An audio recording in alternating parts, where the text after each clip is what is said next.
Hey, so yesterday I said my black widows had laid 5 egg sacs, and today I come in to start sorting things out, and I see 1, 2, 3 in this one, and a little harder to see, there's 4, and back there in that little nest there's 2 more, that's 6 egg sacs. Yeah, they're kind of taken over here. And you can also see this one. This is the container where a bunch of the babies hatched out. So my mission today is I got to extract all these black widows, baby black widows, and put them in separate containers. So I better get to work. Okay, first order of business, the housing of these guys. So one thing I've got here is I got a bunch of these little vials. These are perfect for the babies. So I'm going to transfer a bunch of the black widows to these vials, which are then capped with these, if I find them, these styrofoam plugs. So they have plenty of ventilation and they thrive in there, and this will fit into my incubator. Just as advanced notice, when they get bigger, I've got a whole series of different sizes of containers for them. So these are these lovely 2-inch cubes, which is great for things like Peristeatota. I keep them in these cubes because I want to do regular observations, and this makes it really easy to look in and see what they're doing. Black widows tend to get a little larger though, and they also build much denser webs. So I'm thinking that when these black widows get to maturity, I'm going to put them in these 4-inch cubes. I've got a bunch of these just because I need something that I can keep them in that won't dominate the entire lab. So I have 30 or so of these for the hungry adults. So we'll get to that point eventually. Right now what I need to do is take care of these babies. So here you can see what I've done is first step is I got into the container where all the little babies were crawling around freely and scooped a bunch of them out just in a big lump into a petri dish so that I can contain them. This is going to be the big struggle here this morning is I have to open this up, get the black widows out without letting them escape and saturate the entire science building. That would not make me any friends. So here's where the task is coming in today. I've got a paintbrush. I'll just gently go ahead and pick up one black widow at a time, move it to a container over here, and while covering this up again with a lid, and then go for a second one and a third one, etc., etc. Yeah, it's as tedious as it sounds, but it's the way to get lots of spiders taken care of. So let's plunge into that. Let's try this a little differently. Okay, so there's my petri dish. I've got a little skeleton guardian there to keep an eye on them. And let's see if you can see me catching these guys.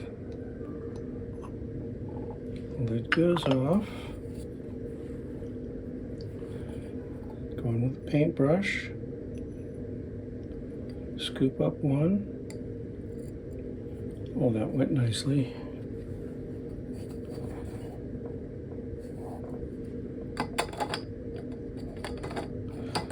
Let's do another one. Okay, get down, no escaping.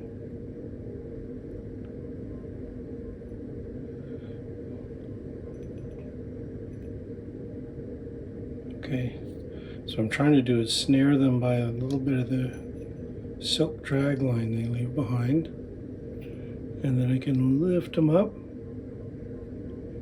and just lower them into my vial. Okay, there goes one.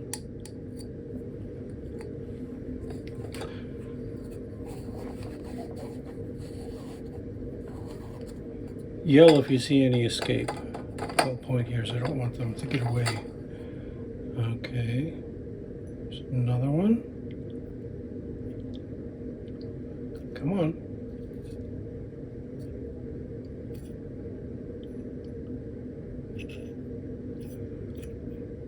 It's a nice, safe paintbrush. Look, it's purple even.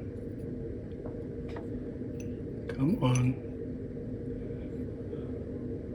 You've got all this silk, but sometimes I don't want to let you snag it. Oh, there we go.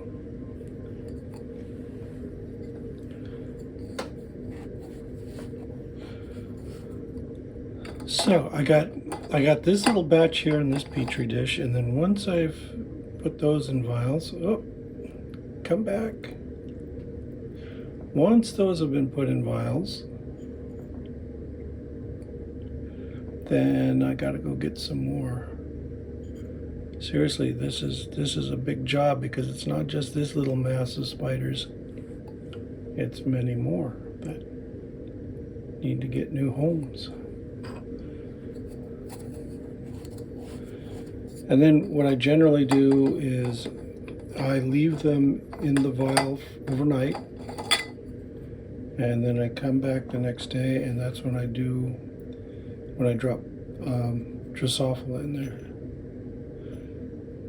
These spiders do not like to eat anything that isn't captured on a silken web.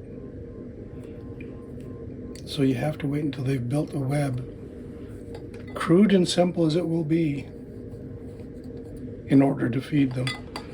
I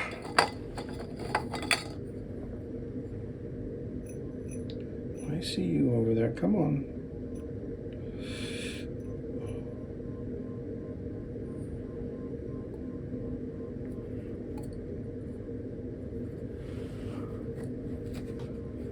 Isn't this exciting work?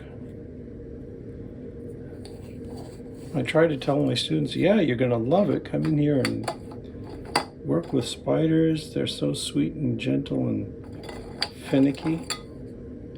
It's like there, you see that guy? I don't know if you can see him over there. He's on my brush. I just lower him in.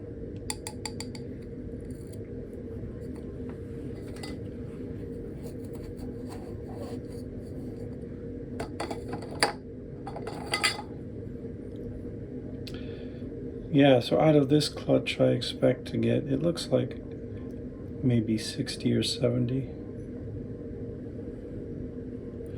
It is so easy to get lots and lots of spiders. Not so easy to keep them alive, but I kind of expect, if Peristeatota is any guide, that maybe half of these will die in the next few months.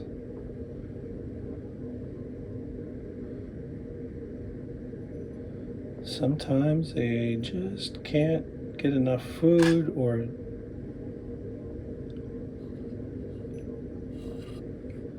they don't like what I give them, or they have a bad mold. In some ways they're kind of fragile, but they make up for it in numbers.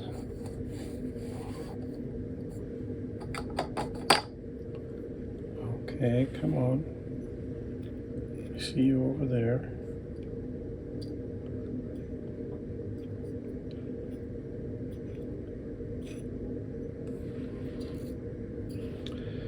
And I've just been finding that Black Widow silk is so much thicker and tougher than like Peristeatota and Steatota.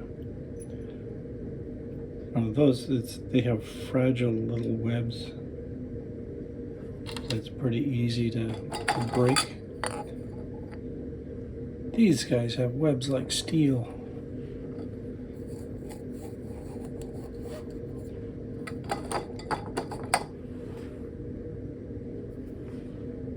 I don't even know if you guys can see this. I'm trying.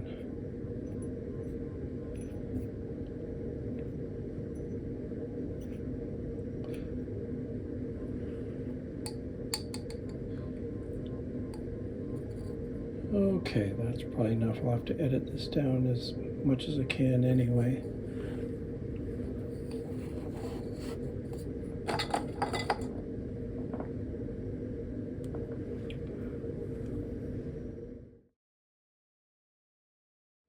Okay, that batch is all taken care of. They're all snuggled down in individual vials now. And next I have to go get some more and set up another bunch of vials in a test tube rack and get those going.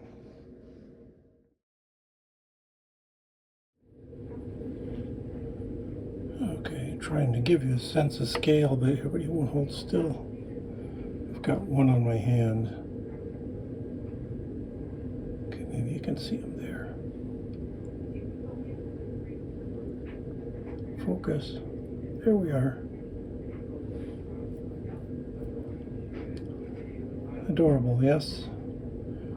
Okay, now put them away. Okay, here's the end result of my morning's work. Got a bunch of little baby black widows all packed away in there at the incubator, keeping nice and warm. And hopefully growing big and strong and starting a new generation for us.